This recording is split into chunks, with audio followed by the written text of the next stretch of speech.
Hi my crafty friends, it's Pamela. Welcome back to my channel.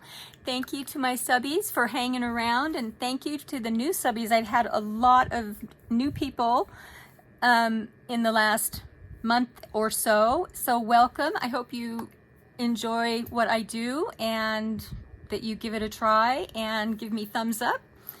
So today I want to kind of revisit something that I did a while ago and am doing it today, so I just thought I would share. I have made fabric tags, so it's a different way to use your stamps. I know a lot of people have a lot of stamps, and this is maybe a different way to think of using them, is to stamp on fabric.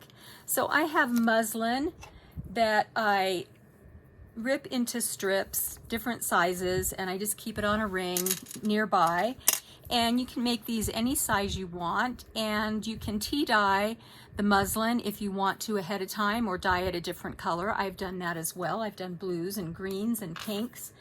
But today I'm just doing the plain muslin, and it is so simple and so easy. And I just wanted to share with you how quickly you can make some beautiful ephemera pieces to add to your journals or your sewing projects or whatever it is you're doing, your mixed media. So I have the Stays On, which is the permanent ink, and a bird stamp that I have used before, and we'll just ink it up and stamp on the fabric.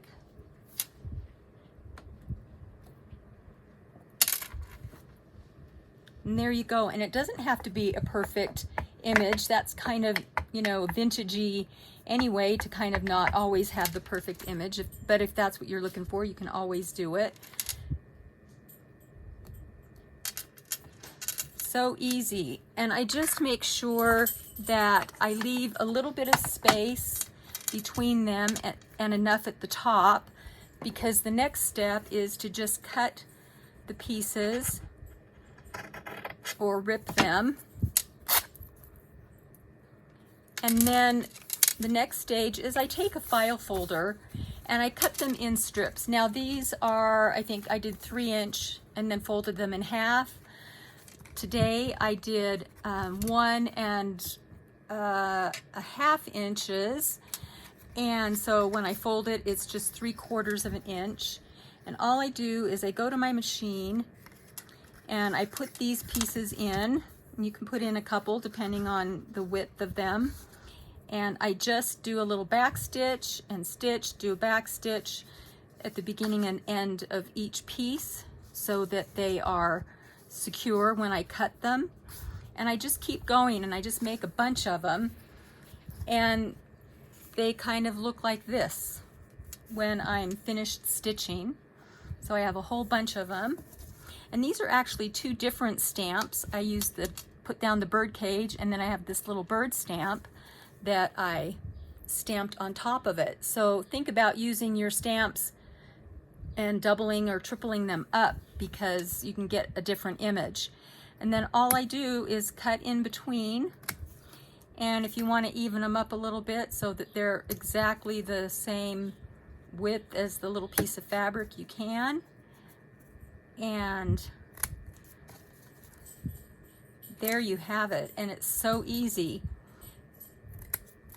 Then the next step, so I'll show you what I have. I made these today, and it didn't take very long at all. I have this, so I have this bird image and butterflies and little Eiffel Towers, and then some fleur-de-lis, because that's the theme that I'm working with right now. And so obviously you can do this with any of your stamps and any theme that you choose. And then I use my Memory Keeper's tool to punch a hole, and I use the little eyelets. And it's either a large eyelet or a small eyelet, depending on what I want to use. But if you don't have a sewing machine and you don't want, you could glue it, because it will glue because it's fabric and paper. Now I only have little tiny ones of these, but you can also use these little pieces that you put the fabric in between and then you clamp it down. And then it has a little tiny loop at the top and you can put a pin through it. So if you don't want to sew or use the file folder like that, you don't have to. But so super simple. And I hope you try it. Let me know what you think. The last step that I will do, that I didn't even think about until just now, is I will take a ink pad and I will grunge them up. So I have my Distress Oxide, and I keep my little sponges on the back with just a little Velcro dot. I have a little Velcro dot on each one of my inks. But then I just go and grunge it up a little bit, and you can even go over the fabric to make it a little more grungy if that's what you want. So simple, so sweet, so cute to add to your journals, hang from a spine, or use as a flap inside a journal. So I hope you try it. Let me know what you think again, and have a good day, and I will see you all soon, okay? Bye-bye.